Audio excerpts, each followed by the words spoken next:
खबर यूपी के बलिया से है, जहां बलिया में सामुदायिक स्वास्थ्य केंद्र का निरीक्षण करने पहुंचे उप मुख्यमंत्री ब्रजेश पाठक ने समाजवादी पार्टी और पश्चिम बंगाल की मुख्यमंत्री ममता बनर्जी पर जमकर निशाना साधा है। उन्होंने हमला बोलते हुए कहा, समाजवादी पार्टी जब सत्ता में रही तब दलितों का अपमान किया गया, बाबा साहेब की प्रतिमाएं तोड़ी गई और दलित अधिकारियों को भी नहीं बख्शा गया। उन्होंने प्रमोशन इन रिजर्वेशन बिल को फाड़ कर दलित अधिकारियों का डिमोशन तक किया गया। यही नहीं तो वहीं उप मुख्यमंत्री ने गेस्ट हाउस कांड का भी जिक्र किया। उप मुख्यमंत्री ब्रजेश पाठक ने ममता बनर्जी को सनातन विरोधी बताया। उन्होंने कहा कि पश्चिम बंगाल में सनातन धर्म को स्वीकार नहीं किया जा रहा है और हिंदुओं पर लगातार हमले हो रहे हैं। उन्होंने दावा किया कि आने वाले समय में ममता बनर्जी को इसका खामियाजा भुगतना पड़ेगा और पश्चिम बंगाल में बीजेपी की सरकार बनेगी।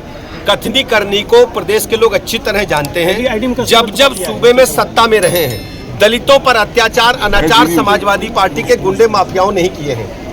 आप अच्छी तरह जानते हैं, बहन मायावती जी पर जो समाजवादी पार्टी की सरकार थी उस समय, जो 2 जून का गेस्ट हाउस कांड है, कोई भूला नहीं है। जब ये पावर में आए तो दलित महापुरुषों की, बाबा साहेब की मूर्तियों को कई बार इन लोगों ने क्षति पहुंचाई है और ये केवल बहुरूपीय है, वोट लेने के खातिर इस प्रकार के कारनामे कर रहे हैं। लेकिन जनता सच्चाई समझती है।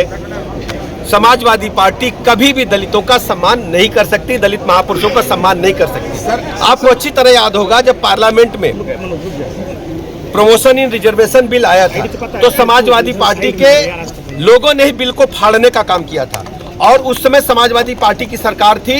दलित जो हमारे अधिकारी थे, जो एससी समाज के अधिकारी थे, एसटी समाज के अधिकारी थे, उनको पदान्नत किया गया था। यदि कोई एक्सीएन था तो उसको एई और जेई बनाने का काम समाजवादी पार्टी की सरकार में ही हुआ था। समाजवादी पार्टी छद्म बेजदारी, केवल नौटंकी कर रहे हैं और सच्चाई प्रदेश की जनता जानती है। इन्हें कभी भी प्रदेश जनता स्वीकार नहीं करेगी। जब सपा सूबे में सत्ता में रही है, गुंडे बदमाश माफिया लुच्चे लफंगे बढ़े हैं।